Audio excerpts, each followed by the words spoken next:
Chua đầu cô ta khi suy lừa, chua một cô ta khi bao số, chua đầu cô lúc cô muốn chua đầu cô lúc chia chia chia, chỉ linh nô con trai cô mong, nhỏ họ lúc chia kia cho cô, chỉ linh nó cô ý chỉ sợ, mua cô lúc chia phải lưu thù, chua một ô đầu lâu ninh chia, bàn thầu cô lúc ninh rong cho, chỉ ta nhẹ nô môn đồ, hoa thì to có cho cả lòng.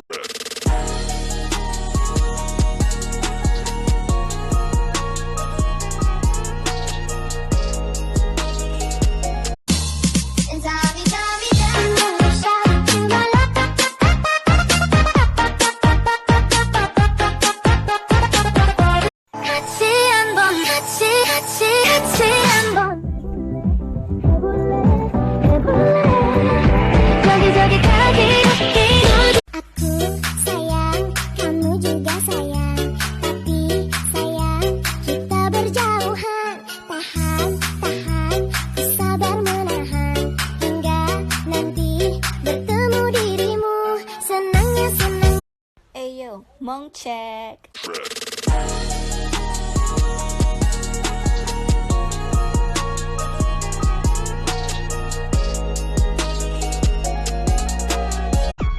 Turun kau ya sai trong đi cù non, tôi muốn chỉ ta là nhà tròn tràn trong lo, cho giờ tôi bỏ cò cho chơi địa đun chia, không trong gì cù share sao tao có lo nè, giờ cuộc trâu khâu kia thế là tiếc.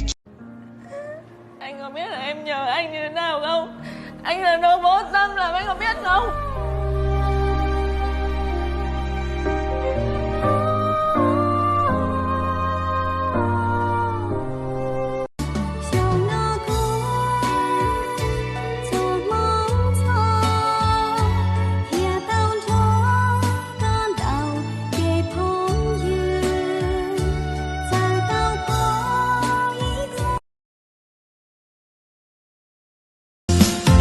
Rong ta ta li cha lo rong ta ta chia khó thứ lo dây rong ta ta nhìn chia chia cũ nhìn nghĩa.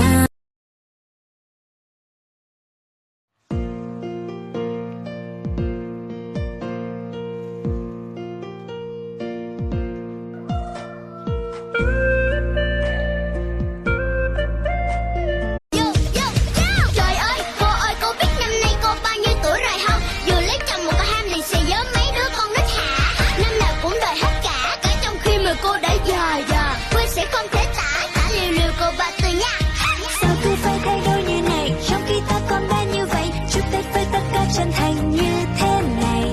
Lẽ vài lần cứ phải phân biệt muốn được hết nhưng mất công đi, sao năm nay không giống như mọi khi lớn giờ còn ham lì xì.